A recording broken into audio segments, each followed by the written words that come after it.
लालची आदमी की कहानी। एक बार एक छोटे से शहर में एक लालची आदमी रहता था।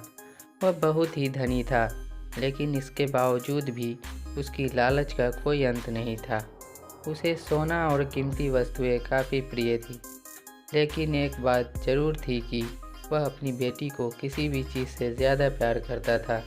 एक दिन उसे एक परी दिखाई दी।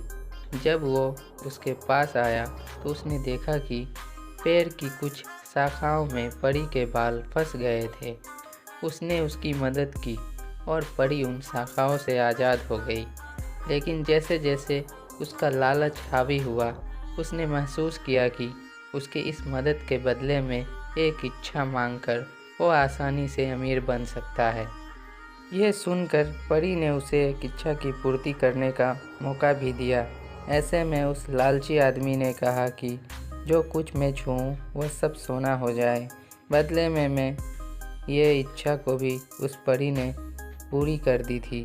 जब उसकी इच्छा पूर्ण हो गई तब वो लालची आदमी अपनी पत्नी और बेटी को अपनी इच्छा के बारे में बताने के लिए घर भागा। उसने हर समय पत्थरों और कंकरों को छूते हुए और उन्हें सोने में परिवर्तित होते हुए देखा, जिसे देखकर वह बहुत ही खुश भी हुआ। घर पहुंचते ही उसकी बेटी उसका अभिवादन करने के लिए दौड़ी। जैसे ही वह उसे अपनी बाहों में लेने के लिए नीचे झुका, वह एक सोने की मूर्ति में बदल गई। ये पूरी घटना अपने सामने देखते ही उसे अपनी गलती का एहसास हुआ। वो काफ़ी ज़ोर से रोने लगा और अपनी बेटी को वापस लाने की कोशिश करने लगा। उसने परी को खोजने की काफ़ी कोशिश करी, लेकिन वह उसे कहीं पर भी नहीं मिली।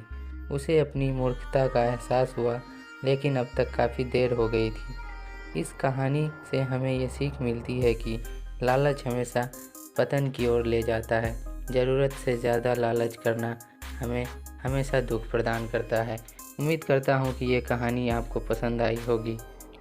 आपको ये कहानी कैसी लगी हमें कमेंट करके ज़रूर बताइए। साथ ही हमारे चैनल को ज़रूर सब्सक्राइब करें। अपना कीमती समय देने के लिए धन्यवाद।